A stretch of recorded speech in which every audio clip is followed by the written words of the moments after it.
Am I wrong for telling my fiancé that if I see her friend again, I'm calling the cops? Plus update. Original post. Me, 29 male, and Erica, 27 female, dated for 2 years and have been engaged the last 4 months. After we got engaged, Erica moved into my house. I still pay the mortgage while she pays for utilities, groceries, and household items. After we get married, the plan is to put her on the house so she gets equity as well. Her friend Leah, 27 female, and her have been best friends since high school. I don't particularly like Leah, but have also been cordial as I know she's gonna be in my life. My issue is, Leah thinks of my home as hers. Couple examples. She always brings her boyfriend over and he's a sketchball. She talks to me in a very disrespectful way in my own house, like I'm a guest and she and Erica own it. One day I went out to my garage and some of my tools were missing. I checked my camera and Leah and her boyfriend were in my garage with Erica and took some tools with them. I asked Erica and she said they were just borrowing and would return them. I had to reach out multiple times for them to finally return the tools weeks later. I have a nice wine and liquor collection and I was working late one Friday. While working, I heard some clanking of bottles together. Erica wasn't home so I went out to see what was up. Leah was behind my bar. I asked what she was doing, and she said that Erica told her it was okay to borrow a bottle of wine for her party and that she would pay it back. I told her no, that wasn't alright, and to leave. I asked Erica about this, and she said, I don't remember telling Leah she could take a bottle, but I might have. I don't remember. I told her at this point I wasn't comfortable with Leah being in my house. Erica sorta understood, but also blew me off. Final straw came when I wanted to go hit some golf balls, and my clubs were missing. I freaked out because I golf regularly, and my clubs are my biggest investment. Went to check the camera again and Leah used my garage code and took the clubs. I blew up, called Erica and told her to get them back immediately. Erica said Leah had asked for the garage code to grab some clothes from her closet, and not my clubs. I threatened to call the police, but Erica stopped me. Leah kept telling us that her boyfriend needed them for a work thing. I got them back almost 4 days after they were taken, and they were dirty. At this point I sat Erica down and told her that if I see Leah in my house again then I'm calling the cops, no discussion. Erica got upset, saying that it's her best friend, and that wasn't fair to do to her in our house. I said it's a pattern and since Erica's stuff isn't affected, she doesn't care. I said she can go over to Leah's if she wants to see her. She said she can't do this because Leah doesn't like her apartment, and Leah's boyfriend is always there, which makes Erica uncomfortable. I'm now getting the silent treatment and getting called an idiot, but I don't think I'm doing anything wrong. Now for the top comments before reading the update. Do not put this woman on the deed to your home. Heck, don't marry her. You don't have a Leah problem, you have a fiancé problem. Time to move on, buddy, not the idiot. I agree. OP, open your eyes. Agreed, Erica is allowing this to happen. There are a lot of boundary issues that show as red flags. The fact that Leah has your code and lets herself in without letting anyone know is a problem. And you can truly see that Leah does not care one bit. She got outed multiple times on camera, got caught nicking a bottle of wine, and did not give a single crap.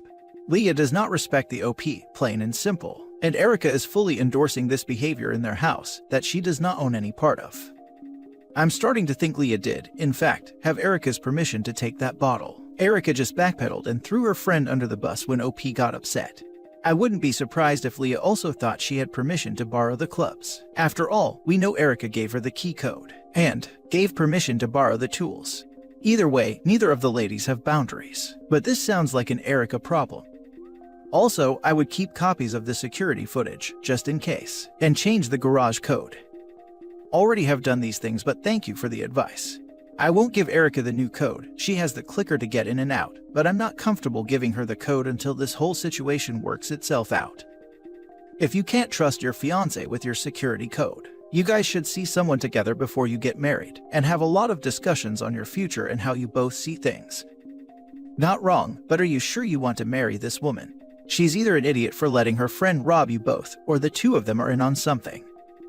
Some second thoughts have definitely crept in, especially putting her name on the house. Just a tough situation because Erica doesn't have a ton of close friends. Now for the update. I want to thank you all for the kind words and comments. I knew after reading the comments that it was time to come to a resolution. I decided to drive home from work and talk with Erica. When I showed up, Leah's car was parked in the drive. I went inside and they were watching TV. I told Leah immediately to get out. She tried to argue, but I told her if she didn't then I'm calling the police. Erica tried to get pissy that I kicked her friend out. But I said I'm done talking about Leah because at this point, nothing is changing with that relationship. Sat Erica down and showed her this post. 20 minutes of reading later, I asked her what she thought, and she said, "Those people don't understand our relationship or Leah." I knew then that it was over. I asked her to hold out her hand and I took the ring off. She begged, saying she is sorry and she'll cut Leah off and whatnot. I told her I can't even trust her with the garage code. How am I supposed to trust her as my wife? She's locked herself in our room now while I'm in the kitchen packing up her things. I called her dad and mom, telling them about what has happened, and they were furious. Leah is apparently banned from their house and has been since high school. I didn't know this, but her parents said it's been like this since high school. They are coming this weekend to get Erica and the stuff. I couldn't be any happier than I am right now. A huge weight feels lifted off my shoulders. I felt like if I never made this post, I wouldn't have ever seen how messed up my life had become. Sincerely, thank you everyone. Can't wait to take my clubs out and play around now that I have more free time. Really excited to see what single life brings and can't thank you all enough again. So the two girls are codependent. Definitely time to leave. His ex chose what relationship was most important to her. I hope she is happy with her crappy friend. I almost couldn't believe that she said that we don't understand their relationship or Leah.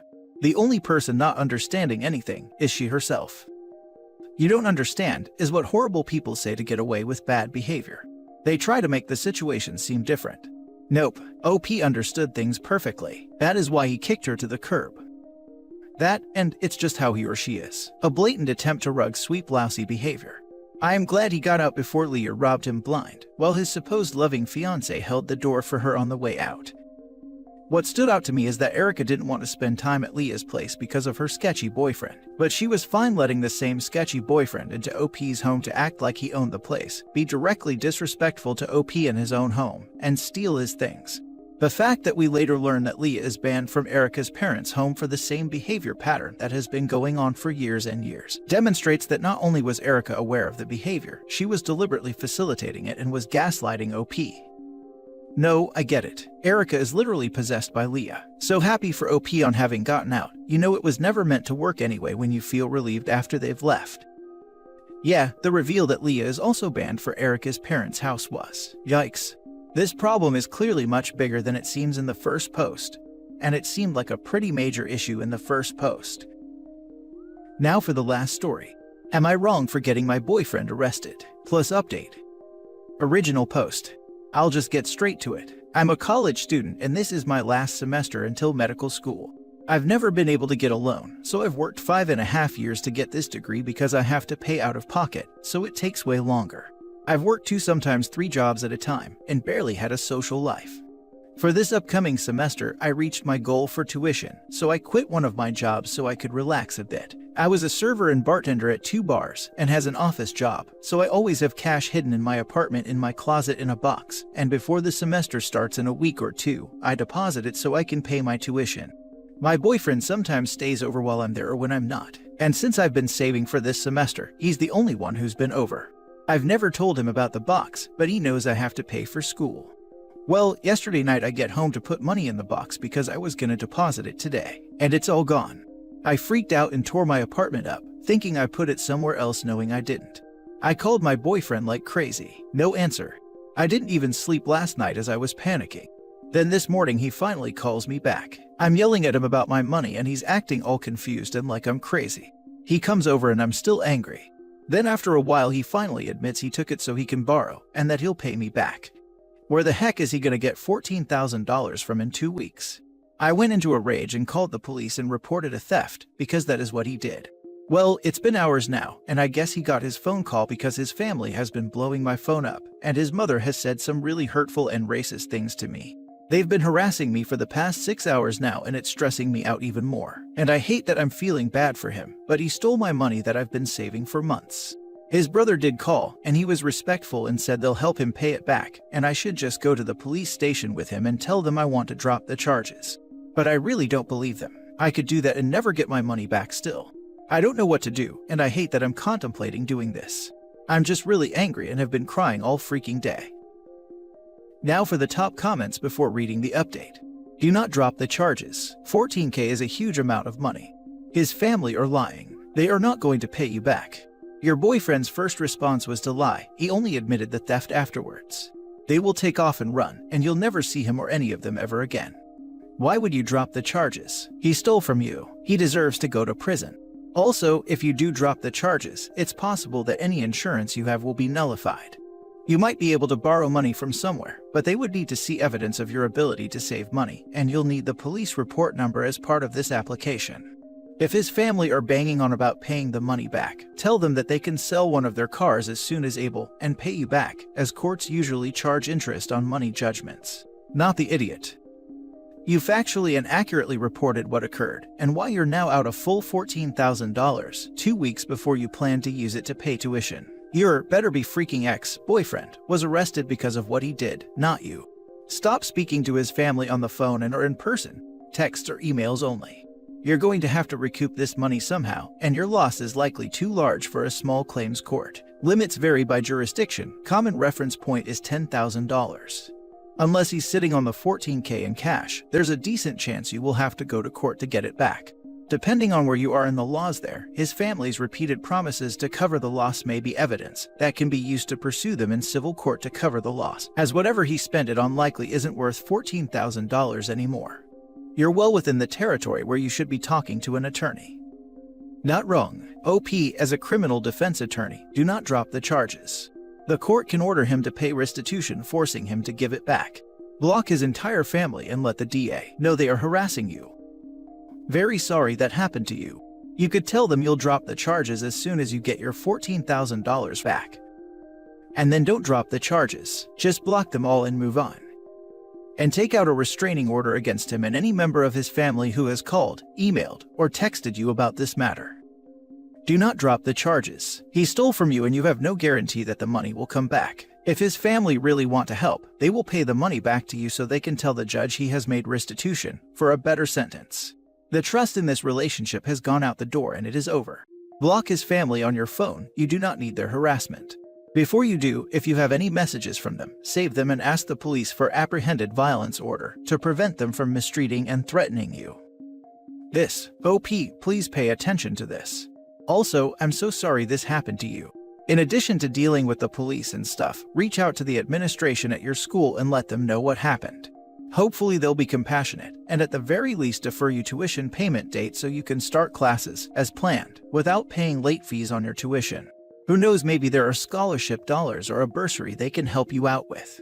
Also, I am so incredibly proud of you. Working your way through school like that is not easy, and you did it. I've already made an appointment with my advisor and financial aid for Monday. I hope they don't drop my classes. Thank you for the kind words. It's been hard, but I know the end result, it'll be worth it. And now for the update. Hi everyone, sorry I kept you all hanging for a while, but it's been a long and annoying process. I want to thank all of you so much for all the advice. Someone suggested when I go to school to talk to my emergency dean, and I am so grateful for you. With the police report, I was able to get my school to pay for my semester. Again to that person, thank you, thank you, thank you. I started a week late, but a week late is better than not going.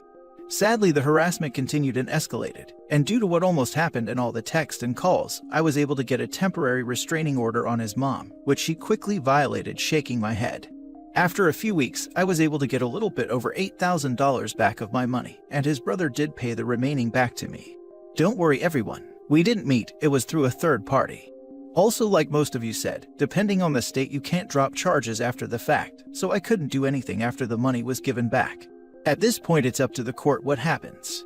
We haven't spoken, nor do I care to. I'm finally moving in a month, which is a huge stress reliever because they won't know where I live anymore. A police report helps with a lot of things and I got to break my lease, thank God. Also, won't keep my money home anymore. Thankfully, since this is my last semester, I won't have to work my bar jobs anymore, so no more money in my closet. I think that's all I have to update you all on. Again, thank you so much to all of you for your encouraging words and advice. It meant a lot and helped more than you can imagine. I'm so glad they were able to pay for the semester for you in the meantime. A week late is 100% better than nothing. I'm glad everything has been working out slowly. I wish this situation never happened in the first place, but you're such a strong person for handling all of this with such grace. Good luck with this final semester. You've got this. Hearing the update makes me very happy for you. If I had stolen money from you, then I would expect to be sitting right where he is. Keep on looking up, and pride yourself on knowing that after you finish this semester, you will graduate debt-free, and all paid by you and your hard work. That's something to be extremely proud of, since that's a rare thing these days. I have no doubt that with your work ethic, you will be successful. Congratulations on getting this part of your life behind you and moving on to a happy, safe, and successful life.